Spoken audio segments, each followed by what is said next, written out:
এক ঢাকাই আপুর ভিডিও দেখে গিয়েছিলাম ম্যাক অ্যান্ড চিজ খেতে। তো রেস্টুরেন্টে ঢুকে প্রথমে যেমন ফিল হলো এবং খাবার খাওয়ার পর যা হলো এটাই আজকে শেয়ার করব।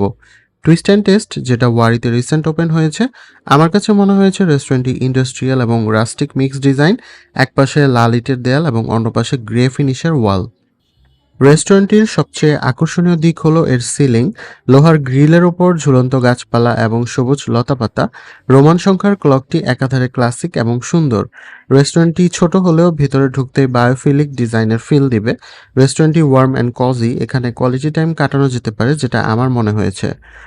সবসময় বড় রেস্টুরেন্টই যে ভালো হবে এমনটা কিন্তু নয়, মাঝে মাঝে এমন কিছু ছোট আর ছিমছাম জায়গার খোঁজ পাওয়া যায় যা নিমিষেই মন ভালো করে দেয়।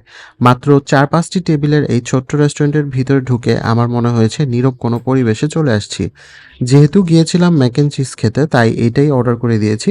মেনুতে আরও অপশন ছিল, like noodles, burger, soup, ramen, chicken stake, meat box, pasta, set menu, এগুলোই। যাই হোক, আমাদের খাবার 10 মিনিটের মধ্যে চলে আসলো। সত্যি বলতে আমার দেখে অ্যাভারেজ মনে হয়েছে, চিজ থেকে বেশি মনে হচ্ছিল মায়ো দিয়ে ভরে রাখছে।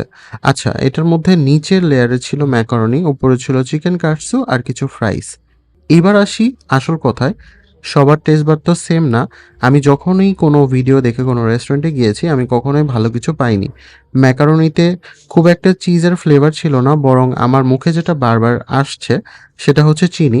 মানে ওরা চিনি ইউজ করেছে ভালো কথা, কিন্তু চিনিগুলো মেল্ট হয়নি। চিজ থেকে আমি গুঁড়ো দুধের ফ্লেভারটাই বেশি পেয়েছি। আমি দেশের বাইরে ম্যাক অ্যান্ড চিজ খেয়েছি, যদিও ওইগুলোর সাথে এটা কম্পেয়ার করলে চলবে না, তারপরেও ইমপ্রুভ করা দরকার। তবে ওদের এনভায়রনমেন্ট খুব ভালো লাগছে। অন্য খাবারগুলো ভালো হতে পারে, পরবর্তীতে যাওয়া হলে টেস্ট করব। ভিডিওটি ভালো লাগলে একটা লাইক করে দিও। সবাই ভালো থেকো।